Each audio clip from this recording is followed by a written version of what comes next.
All right, man. So, hey, yes, Jackie Ray here with you. And we've been going over the Prius and the teardown on it. And you can see we got the cylinder head off. We've already pointed out the where the head gasket's been leaking here. You got gaskets compromised right there where this water jacket is.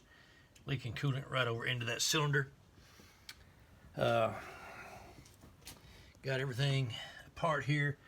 I did accidentally snap the fuel line back there where it came apart, and you know, things happen. You know, it's part of it. It's every now and then something gets broke while you're working. But hey, I'm going to go on a bit.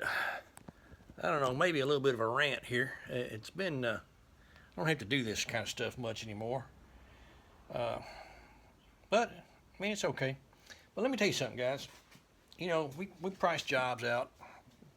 You do in your field, whether it's plumbing or whether it's roofing or whether it's digging a septic line or whatever. And you know, and I get it, man. Things are expensive, and folks are they need all the money they can get. They got bills, they got all that kind of stuff going on. And everybody wants to know, well, why is it so much? Why does it cost so much? I bet that's more labor than it is anything. I bet the labor's what's eating it up. Well, it's the reason it costs so much. And I'm going to tell you why that is. It's because it's worth it. That's why it's so much, because it's worth it. I mean, really, are you going to take... I've been out here since, it's about 5 o'clock right now. I've been out here since 9 o'clock this morning, or 9:30, I'm sorry. 9:30. And again, I don't do this kind of work hardly ever anymore. I just do, piddly maintenance stuff on my stuff.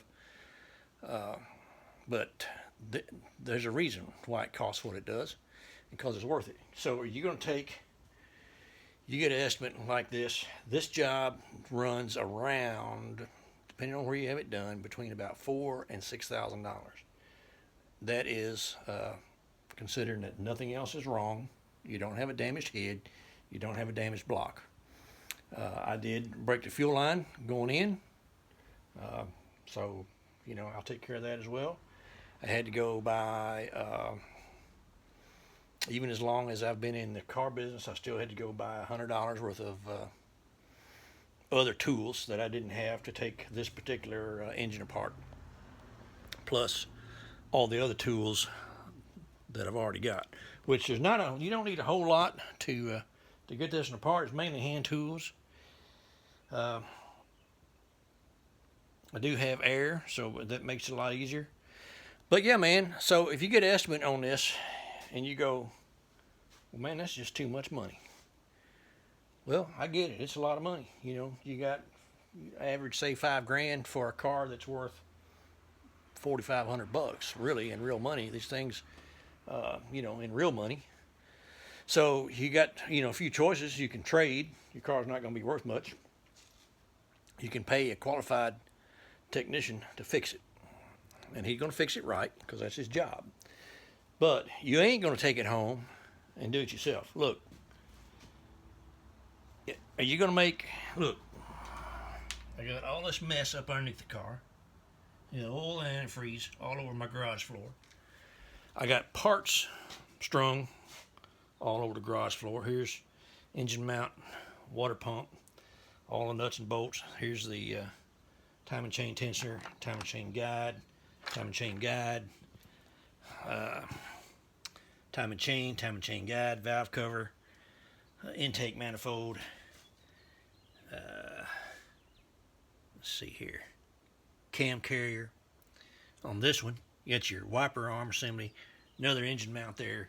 You got your front time and chain cover here. You got your cylinder head here.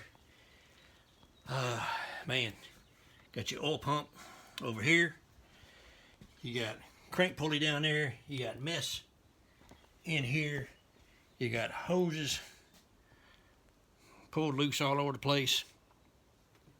You got dirty, filthy hands.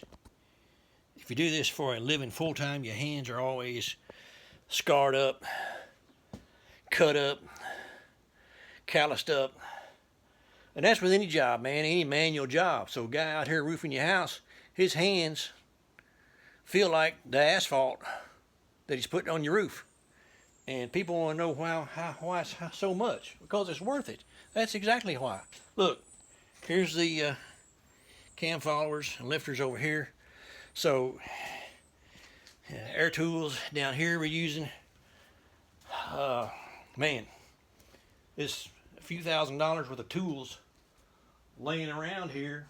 And then, like I say, had to go buy more just for this particular job. And got to go buy a new fuel line. That's my fault. I broke it. But that kind of stuff happens in the shop, man. Mistakes happen. So, really, if you think about it, it should cost more than what it does. I mean, in the long run, look, here's some more pieces over here. Here's some more stuff that we got to take off just to do the job. So, before you even get to the job, all this stuff's got to come off of here. That's why it costs so much. Man, it ought to cost more than what it does. You ought to be fortunate, feel fortunate that it don't cost any more than it does. Right? Because, like I say, 99% of people, they're not going to do a job like this in their garage at home. 99% of people ain't going to get out on their roof in 100-degree weather and roof that house. 99% of people ain't going to come out here and pump a septic tank and dig a septic line. Just ain't going to do it. They're going to pay for it. And I don't blame them. I could have paid one of our guys to do this job here, and I may wish I had before it's all over with. But anyway, you know, our shop's busy, and this is a big job, and man, you know, honestly, it's going to save me, you know, $3,000, $3,500 to do this myself. But it's also going to take, you know, I'm going to spend 2.5 days of my time that I could be doing something else instead of working on this old car. But, you know, it is what it is. So that's my rant, man, and I'm going to say it one more time. It's a reason it costs what it does. It costs what it does because it's worth it. So we'll check in with you later as we're going back together, and we'll get this thing running again, get this head gasket fixed, and we'll mosey on down the road, man.